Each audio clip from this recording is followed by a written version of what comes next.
नमस्कार दोस्तों, स्वागत है आपका चैनल पे। आज हम बात करेंगे यूपीएसआई 2021 की भर्ती के बारे में। कई प्रश्न थे एस्पिरेंट्स के। क्या इस बार भर्ती आसान है, मतलब एग्जाम निकालना आसान है, या कंपटीशन का लेवल जो है आसान है? तो इसके विषय में बात करेंगे।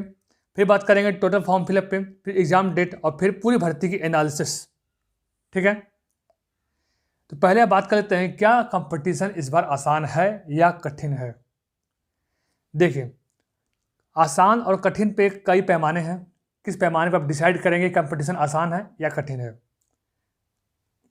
पहले उन पैरामीटर्स पे हम बात कर लेते हैं। क्या हमारे पैरामीटर्स हैं, किस पे हम इसका आकलन कर पाएंगे? देखिए, पहली बात आपको मैं बता दूं, ये आंकड़ा आप देखिए।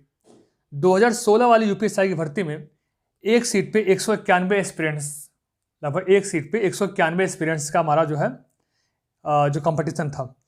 अगर 11 लाख फॉर्म पड़ता है, अगर 11 लाख फॉर्म इस भर्ती में आते हैं, तो 115 एस्पिरेंट्स, क्योंकि भर्ती बहुत ज़्यादा है, 9,500 प्लस वैकेंसी है, तो 115 एस्पिरेंट्स की लगभग में एक सीट पे कंपटीशन रहेगा।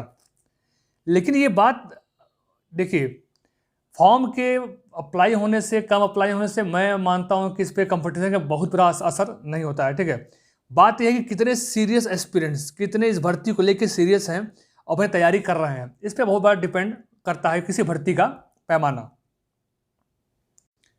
अगर हम बात करें यूपीएसआई 2021 भर्ती के बारे में, तो इस भर्ती में आपको पता है यह भर्ती लगभग 2 साल से आ रही है। ठीक है, 2 साल से इसकी चर्चा चल रही है कि भर्ती अब आएगी। अक्सर आप देखते हैं कि न्यूज़पेपर में आता था कि भर्ती इस महीने आ जाएगी, अगले महीने आ जाएगी। ठीक है, तो इस पूरे सिनेरियो में जितने भी हमारे सीरियस एस्पिरेंट्स थे, जो इस भर्ती को लेकर काफ़ी सीरियस थे, इस दरोगा बनने के लिए काफ़ी उनके अंदर, कहते हैं दरोगा बनने का एक जुनून था, तो वो अपनी प्रिपरेशन कंटिन्यू किए हुए थे पिछले 2 साल से। पिछले 2 साल से ये सारे एस्पिरेंट्स अपने जो प्रिपरेशन है, ये क्या कंटिन्यू किए हुए थे। तो आपका कंपटीशन इनसे भी है, आप जान लीजिए, आपका कंपटीशन इनसे भी है। और इनकी संख्या, मैं मानता हूँ ऐसे एस्पिरेंट जो लगभग 2 साल से इस भर्ती को लेकर सीरियस हैं, तो ऐसे अभ्यर्थी मेरे हिसाब से अगर आप मानेंगे तो लगभग 25,000 प्लस हैं, क्योंकि ये आंकड़ा है। ठीक है, 25,000 के ऊपर ही होंगे ऐसे एस्पिरेंट जो इस भर्ती के लिए काफ़ी सीरियस थे और अपने प्रिपरेशन लगभग 2 साल से कंटिन्यू किए हुए हैं। तो आपका जो कंपटीशन है इनसे भी है। ठीक है, दूसरी बात, अदर स्टेट पे, अदर स्टेट का एक जो फैक्टर है, अगर इस पर बात की जाए, अदर स्टेट का एक फैक्टर है। इस बार आपको पता होगा कि अदर स्टेट्स से हमारे कई एस्पिरेंट्स इस भर्ती में काफ़ी फॉर्म अप्लाई कर रहे हैं। उसका रीज़न क्या है? उसका रीज़न सबसे बड़ा है 9,500 प्लस वैकेंसी। 9,500 प्लस वैकेंसी है इस बार। इसका एक प्रमुख रीज़न आप देख सकते हैं ये है। उसका एक और रीज़न ये भी है कि जो हमारे अदर स्टेट के अभ्यर्थी हैं, जो हमारे अदर स्टेट्स के अभ्यर्थी हैं, अगर उनके स्टेट में, यानी जैसे हमारा बिहार के हमारे भाई हो गए, जो हमारे बिहार के एस्पिरेंट्स हैं, बिहार में लगभग आप देखें एसआई के जो पोस्ट आते हैं, लगभग 2,200 या 2,300 पोस्ट आते हैं, टोटल एसआई वैकेंसी होती है उनके पास। लेकिन अगर आप यहाँ बात कर लेंगे, यूपी में इस बार ज़्यादा फॉर्म जो अप्लाई हो रहा है अदर स्टेट से, उसका प्रमुख रीज़न है कि जो जनरल की सीट है यूपी में, जो अदर स्टेट के हमारे जो एस्पिरेंट्स हैं वो यूपी में आएंगे जनरल में, वो जनरल में कंपटीशन करते हैं। तो जो जनरल की सीट है यूपी में एसआई की, तो आपको पता ही होगा कि लगभग 3,600 प्लस सीट है, लगभग 3,600 प्लस सीट यूपी में है। तो अब जहाँ पे अदर स्टेट के जो हमारे भाई हैं, जो उनके स्टेट में टोटल एसआई की वैकेंसी 2,200 से 2,300 आ रही है, और उनको यूपी में ही अगर 3,600 सीट मिल रही है जनरल में, तो वो ज़्यादा प्रीफर तो यूपी कर देंगे। खासकर जो हमारे पड़ोसी राज्य हैं, बिहार हो गया, एमपी हो गया, तो वहाँ पे इतनी बड़ी एसआई भर्ती नहीं आती है। तो अगर 3,600 उनको पोस्ट मिल रहा है यूपी में ही, तो जनरल में ही वो कंपटीशन करेंगे। तो इसीलिए आप कह सकते हैं कि अदर स्टेट भी एस्पिरेंट्स काफ़ी इस वैकेंसी को लेकर सीरियस हैं और अपनी प्रिपरेशन कर रहे हैं। तो आप यह भी कह सकते हैं कि कंपटीशन का लेवल आप इस बार मैं मानता हूं कि थोड़ा सा हार्ड हुआ है। ठीक है, और एक फैक्टर क्या है? एक फैक्टर और है, अगर आप बात करेंगे तो एक फैक्टर और क्या है, वैकेंसी डिलेट, तो आप जानते ही हैं। एक ये है कि 2016 का 2016 का जो एग्जाम हुआ था यूपीएसआई का, उसके पहले पेपर का हुआ था 2011 वाले वैकेंसी में यूपीएसआई का हुआ, ठीक है।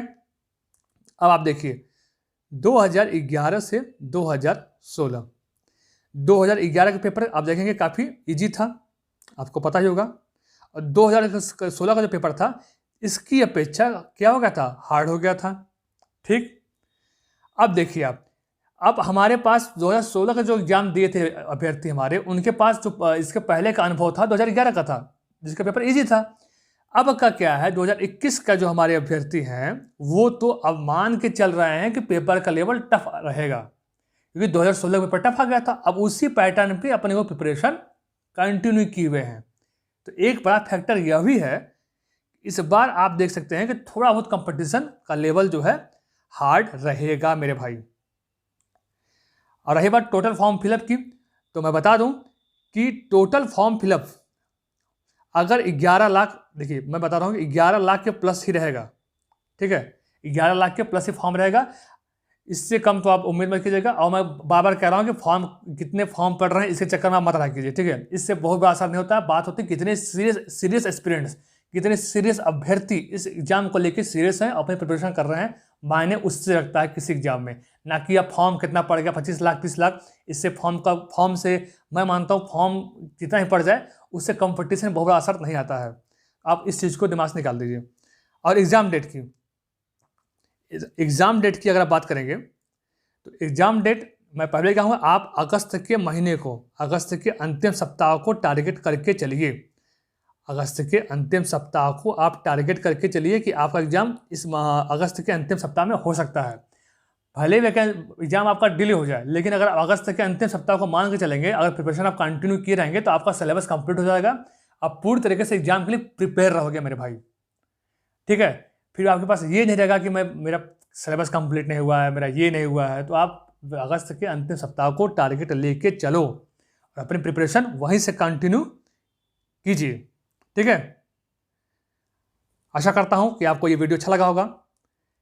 अच्छा लगे तो लाइक जरूर कीजिएगा और चैनल को सब्सक्राइब जरूर कीजिएगा, ताकि आपको ऐसे ही वीडियो की नोटिफिकेशन आपको मिलती रहे। तो आप अपनी प्रिपरेशन को कह सकते हैं कि बिल्कुल अपने प्रिपरेशन पर ध्यान दीजिए, और इस चैनल के माध्यम से आपको MCQ मॉक टेस्ट सारे करवाए जा रहे हैं, ठीक है। आपको डेली एक स्टडी टाइम टेबल दी जा रही है, आप उसको फॉलो कीजिए, ठीक है, और अपनी प्रिपरेशन को जारी रखिए। मिलते हैं हम लोग आपसे अगले वीडियो में।